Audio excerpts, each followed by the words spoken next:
एक समय की बात है, एक बहुत ही ज्ञानी पंडित था।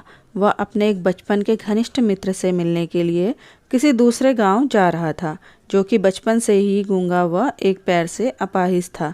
उसका गांव काफ़ी दूर था और रास्ते में कई और छोटे छोटे गांव भी पड़ते थे।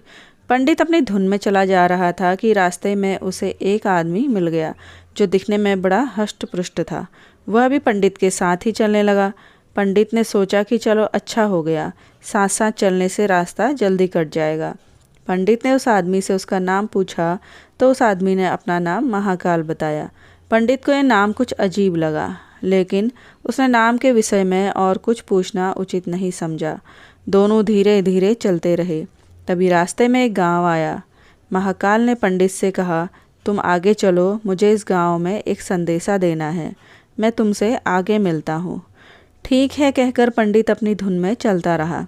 तभी एक भैंसे ने एक आदमी को मार दिया और जैसे ही भैंसे ने उस आदमी को मारा, लगभग तुरंत ही महाकाल वापस पंडित के पास पहुंच गया। चलते चलते दोनों एक दूसरे गांव के बाहर पहुंचे, जहां एक छोटा सा मंदिर था। मंदिर में ठहरने की व्यवस्था ठीक लग रही थी और क्योंकि पंडित के मित्र का गांव काफ़ी दूर था, साथ ही रात्रि होने वाली थी, सो पंडित ने कहा कि रात्रि होने वाली है, पूरा दिन चले हैं, थकावट भी बहुत हो चुकी है, इसलिए आज की रात हम इसी मंदिर में रुक जाते हैं। भूख भी लगी है, सो विश्राम करके सुबह प्रस्थान करेंगे। उस व्यक्ति ने कहा, लेकिन मुझे इस गांव में किसी को कुछ सामान देना है, सो मैं देकर आता हूँ, तब तक तुम भोजन कर लो, मैं बाद में खा लूँगा। और इतना कहकर वह चला गया। लेकिन उसके जाते ही कुछ देर बाद उस गांव से धुआं उठना शुरू हुआ और धीरे धीरे पूरे गांव में आग लग गई थी। पंडित को आश्चर्य हुआ। उसने मन ही मन में सोचा कि जहाँ भी ये महाकाल जाता है, वहाँ किसी न किसी तरह की हानि क्यों हो जाती है, ज़रूर कुछ गड़बड़ है। लेकिन उसने महाकाल से रात्रि में इस बात का कोई जिक्र नहीं किया और सुबह अपने गंतव्य की ओर चलना शुरू किया। कुछ देर बाद एक और गांव आया और महाकाल ने फिर से पंडित से कहा कि पंडित जी आप आगे चलें, मुझे इस गांव में भी कुछ काम है, सो मैं आपसे आगे मिलता हूँ। इतना कहकर महाकाल जाने लगा, लेकिन इस बार पंडित आगे नहीं बढ़ा, बल्कि खड़े होकर महाकाल को देखता रहा कि वह कहाँ जाता है और क्या करता है। तभी लोगों की आवाज़ें सुनाई देने लगी कि एक आदमी को सांप ने डस लिया है और उस व्यक्ति की मृत्यु हो गई। ठीक उसी समय महाकाल फिर से पंडित के पास पहुंच गया, लेकिन इस बार पंडित को सहन नहीं हुआ। उसने महाकाल से पूछ ही लिया कि तुम जिस गांव में भी जाते हो, वहां कोई न कोई नुकसान हो जाता है, क्या तुम मुझे बता सकते हो कि आखिर ऐसा क्यों होता है? महाकाल ने जवाब दिया, पंडित जी आप मुझे बड़े ज्ञानी मालूम पड़े थे, इसीलिए मैं आपके साथ चलने लगा था, क्योंकि ज्ञानियों का संग हमेशा अच्छा होता है। लेकिन क्या सचमुच आपको पता नहीं कि मैं कौन हूँ? पंडित ने कहा, समझ तो चुका हूँ, लेकिन कुछ शंका है, सो यदि आप ही अपना उपयुक्त परिचय दे दें तो मेरे लिए आसानी होगी। महाकाल ने जवाब दिया कि मैं यमदूत हूँ और यमराज की आज्ञा से उन लोगों के प्राण हरता हूँ जिनकी आयु पूर्ण हो चुकी है। हालांकि पंडित को पहले से ही इसी बात की शंका थी, फिर भी महाकाल के मुख से ये बात सुनकर पंडित थोड़ा घबरा गया, लेकिन फिर हिम्मत करके पूछा कि अगर ऐसी बात है और तुम सचमुच ही यमदूत हो, तो बताओ अगली मृत्यु किसकी है? यमदूत ने जवाब दिया कि अगली मृत्यु तुम्हारे उसी मित्र की है जिससे तुम मिलने के लिए जा रहे हो, और उसकी मृत्यु का कारण भी तुम ही होगे। यह बात सुनकर पंडित ठिठक गया और बड़े पेशोपेश में पड़ गया और सोचने लगा कि मैं अपने मित्र से मिलने ही न जाऊं, कम से कम मैं तो उसकी मृत्यु का कारण नहीं बनूंगा। तभी महाकाल ने कहा कि तुम जो सोच रहे हो मुझे भी पता है, लेकिन तुम्हारे अपने मित्र से मिलने न जाने के विचार से नियति नहीं बदल जाएगी। तुम्हारे मित्र की मृत्यु निश्चित है और वह अगले कुछ ही क्षणों में घटित होने वाली है। महाकाल के मुख से बात सुनते ही पंडित को झटका लगा, क्योंकि महाकाल ने उसके मन की बात जान ली थी, जो कि किसी सामान्य व्यक्ति के लिए तो संभव नहीं थी। फलस्वरूप पंडित को विश्वास हो गया कि यदि वास्तव में वो महाकाल एक यमदूत हुआ तो उसकी बात सही होगी और उसके कारण मेरे बचपन के सबसे घनिष्ठ मित्र की मृत्यु हो जाएगी। इसीलिए बेहतर यही है कि मैं अपने मित्र से मिलने जाऊं ही नहीं। यही सोचकर वह पीछे मुड़ा और फिर से अपने गांव की तरफ लौटने लगा, परंतु जैसे ही वह मुड़ा, सामने से उसे उसका मित्र उसी की ओर तेजी से आता हुआ दिखाई दिया, जो कि पंडित को देखकर अत्यधिक प्रसन्न लग रहा था। अपने मित्र के आने की गति को देख पंडित को ऐसा लगा जैसे कि उसका मित्र काफ़ी समय से उसके पीछे पीछे ही आ रहा था, लेकिन क्योंकि वह बचपन से ही गूंगा व एक पैर से अपाहिज था, इसीलिए न तो पंडित तक पहुंच पा रहा था, न ही पंडित को आवाज़ देकर रोक पा रहा था। लेकिन जैसे ही वो पंडित के पास पहुंचा, अचानक न जाने क्या हुआ और उसकी मृत्यु हो गई। पंडित हक्का बक्का सा आश्चर्य भरी नज़रों से महाकाल की ओर देखने लगा, जैसे कि पूछ रहा हो आखिर हुआ क्या उसके मित्र को। महाकाल पंडित के मन की बात समझ गया और बोला, तुम्हारा मित्र पिछले गांव से ही तुम्हारे पीछे पीछे आ रहा था, लेकिन तुम समझ ही सकते हो वह अपाहिज और गूंगा होने की वजह से ही तुम तक नहीं पहुंच सका और अपनी सारी ताकत लगाकर तुम तक पहुंचने की कोशिश की, लेकिन बुढ़ापे में बचपन जैसी शक्ति नहीं होती शरीर में, इसीलिए हृदयाघात की वजह से तुम्हारे मित्र की मृत्यु हो गई और उसकी वजह हो तुम, क्योंकि वह तुमसे मिलने हेतु तुम तक पहुंचने के लिए ही अपनी सीमाओं को लांघते हुए तुम्हारे पीछे भाग रहा था। अब पंडित को पूरी तरह से विश्वास हो गया कि महाकाल सचमुच ही यमदूत है और जीवों के प्राण हरण करना ही उसका काम है। चूँकि पंडित एक ज्ञानी व्यक्ति था और जानता था कि मृत्यु पर किसी का कोई बस नहीं चल सकता, वह सभी को एक न एक दिन मरना ही है, इसीलिए उसने जल्दी ही अपने आप को संभाल लिया। लेकिन सहसा ही उसके मन में अपनी स्वयं की मृत्यु के बारे में जानने की उत्सुकता हुई। इसीलिए उसने महाकाल से पूछा, अगर मृत्यु मेरे मित्र की होनी थी तो तुम शुरू से ही मेरे साथ क्यों चल रहे थे? महाकाल ने जवाब दिया, मैं तो सभी के साथ चलता हूँ और हर क्षण चलता रहता हूँ, केवल लोग मुझे पहचान नहीं पाते, क्योंकि लोगों के पास अपनी समस्याओं के अलावा किसी और व्यक्ति, वस्तु या घटना के संदर्भ में सोचने या उसे देखने समझने का समय ही नहीं है। पंडित ने आगे पूछा, तो क्या तुम बता सकते हो कि मेरी मृत्यु कब और कैसे होगी?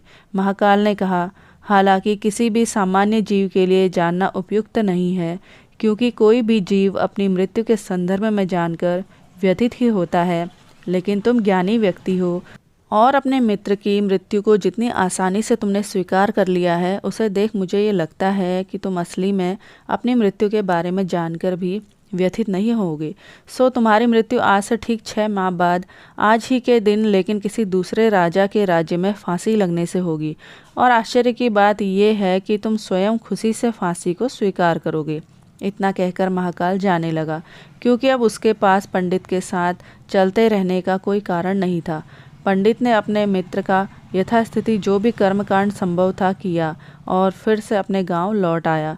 लेकिन कोई व्यक्ति चाहे कितना भी ज्ञानी क्यों न हो, अपनी मृत्यु के संदर्भ में जानने के बाद कुछ तो कुछ करता ही है। सो पंडित ने भी करने की सोची। चूँकि पंडित विद्वान था, इसीलिए उसकी ख्याति उसके राज्य के राजा तक थी। उसने सोचा कि राजा के पास तो कई ज्ञानी मंत्री होते हैं और वे उसकी इस मृत्यु से संबंधित समस्या का कोई न कोई समाधान तो निकाल ही देंगे। इसीलिए वह पंडित राजा के दरबार में पहुंचा और राजा को सारी बातें बताई। राजा ने पंडित की समस्या को अपने सलाहकारों को बताई। सलाहकारों की राय से यह तय हुआ कि यदि पंडित की बात सही है तो जरूर उसकी मृत्यु 6 महीने बाद होगी, लेकिन मृत्यु तब होगी जबकि वह किसी दूसरे राज्य में जाएगा। यदि वह किसी दूसरे राज्य में जाए ही ना तो मृत्यु नहीं होगी। ये सलाह राजा को भी उपयुक्त लगी, सो उसने पंडित के लिए महल में ही रहने हेतु उपयुक्त व्यवस्था करवा दी। अब राजा की आज्ञा के बिना कोई भी व्यक्ति उस पंडित से नहीं मिल सकता था, लेकिन स्वयं पंडित कहीं भी आ जा सकता था, ताकि उसे ये न लगे कि वह राजा की कैद में है। हालांकि वह स्वयं ही डर के मारे कहीं आता जाता नहीं था। धीरे धीरे पंडित की मृत्यु का समय नज़दीक आने लगा और आखिर वह दिन भी आ गया जब पंडित की मृत्यु होनी थी। सो जिस दिन पंडित की मृत्यु होनी थी, उससे पिछली रात पंडित डर के मारे जल्दी ही सो गया, ताकि जल्दी से जल्दी वह रात और अगला दिन बीत जाए और उसकी मृत्यु टल जाए। लेकिन पंडित को नींद में चलने की बीमारी थी और इस बीमारी के बारे में वह स्वयं भी नहीं जानता था। इसीलिए राजा या किसी और से इस बीमारी का जिक्र करने अथवा किसी चिकित्सक से इस बीमारी का इलाज करवाने का तो प्रश्न ही नहीं था। वह नींद में उठा और राजा के महल से निकलकर अस्तबल में आ गया। चूँकि वह राजा का खास मेहमान था, इसीलिए किसी भी पहरेदार ने उसे न तो रोका न किसी तरह की पूछताछ की। अस्तबल में पहुंचकर वह सबसे तेज़ दौड़ने वाले घोड़े पर सवार होकर नींद की बेहोशी में ही राज्य की सीमा से बाहर दूसरे राज्य की सीमा में चला गया।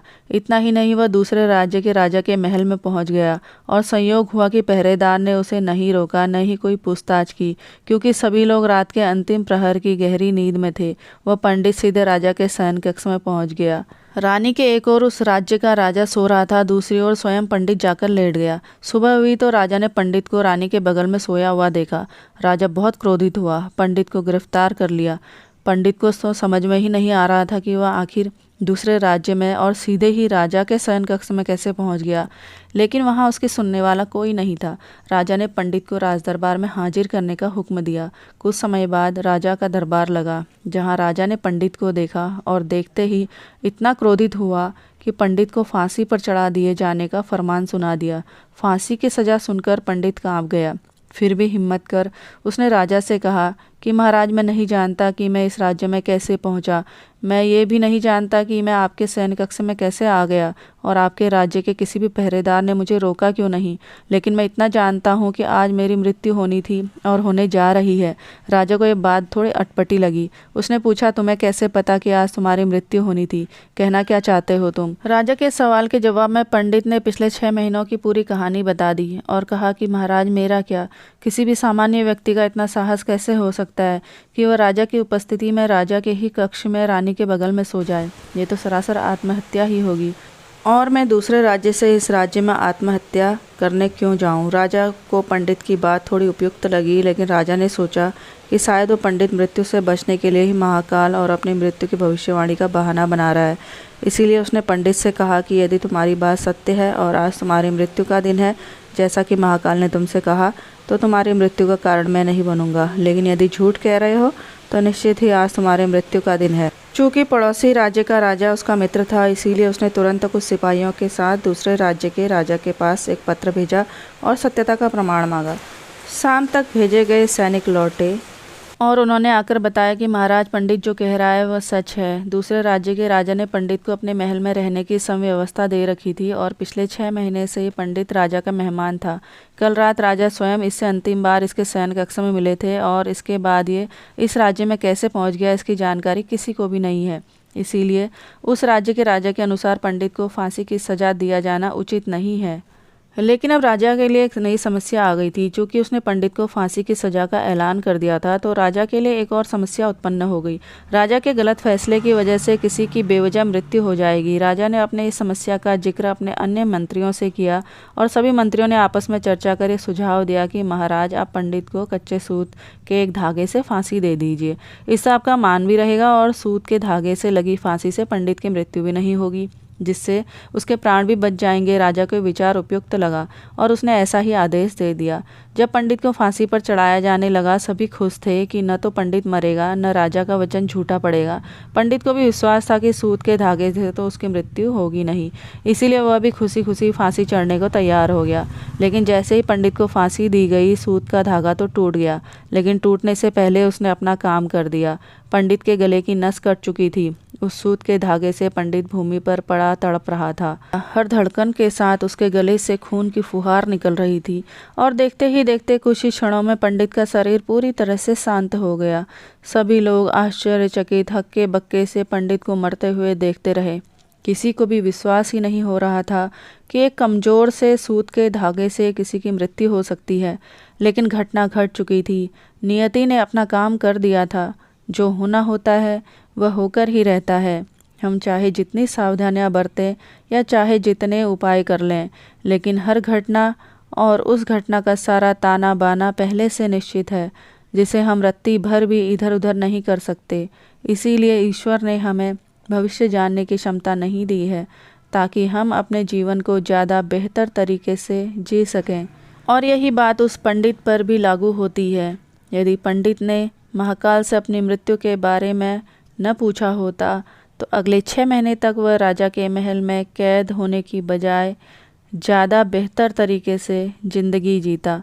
प्रकृति ने जो कुछ भी बनाया है और उसे जैसा बनाया है, वह सब कुछ विनाश के कारण से वैसा है, और उसके वैसा होने पर सवाल उठाना गलत है, क्योंकि हर व्यक्ति, वस्तु या स्थिति का संबंध किसी न किसी घटना से है जिसे घटित होना है। उदाहरण के लिए, पंडित की मृत्यु का संबंध उसके मित्र से था, क्योंकि यदि वह उसके मित्र से मिलने न जा रहा होता तो उसे रास्ते में महाकाल न मिलता और पंडित उससे अपनी मृत्यु से संबंधित सवाल न पूछता। जबकि यदि पंडित अपने मित्र से मिलने न जाता और पंडित का मित्र बचपन से ही गूंगा व अपाहिज न होता, तो उसकी मृत्यु न होती। क्योंकि उस स्थिति में वह अपने मित्र को पीछे से आवाज़ देकर रोक सकता था। पंडित के मित्र को अपंगता दी थी, उसका संबंध उसकी मृत्यु से था। इसी तरह से पंडित को नींद में चलने की बीमारी है, इस बात का पता यदि स्वयं पंडित को पहले से होता तो वह इस बात का जिक्र राजा से जरूर करता। परिणाम स्वरूप वह राजा के महल से न निकलता तो कोई न कोई पहरेदार उसे जरूर रोक लेता, अथवा राजा ने कुछ ऐसी व्यवस्था जरूर की होती ताकि पंडित नींद में उठकर कहीं न जा सके। यानी हर घटना के घटित होने के लिए प्रकृति पहले से ही सारे बीज बो देती है, जो अपने निश्चित समय पर अंकुरित होकर उस घटना के घटित होने में अपना योगदान देते हैं। इसीलिए प्रकृति से लड़ने का कोई मतलब नहीं है, क्योंकि हमें नहीं पता कि किस घटना के घटित होने के लिए कौन कौन से कारण होंगे और उन कारणों से संबंधित बीज कब, कहाँ और कैसे बोए गए हैं, और इसी को हम सरल शब्दों में भाग्य कहते हैं। तो दोस्तों, अगर आप लोगों को ये कहानी पसंद आई हो तो चैनल को सब्सक्राइब ज़रूर करें, लाइक करें, शेयर करें। धन्यवाद।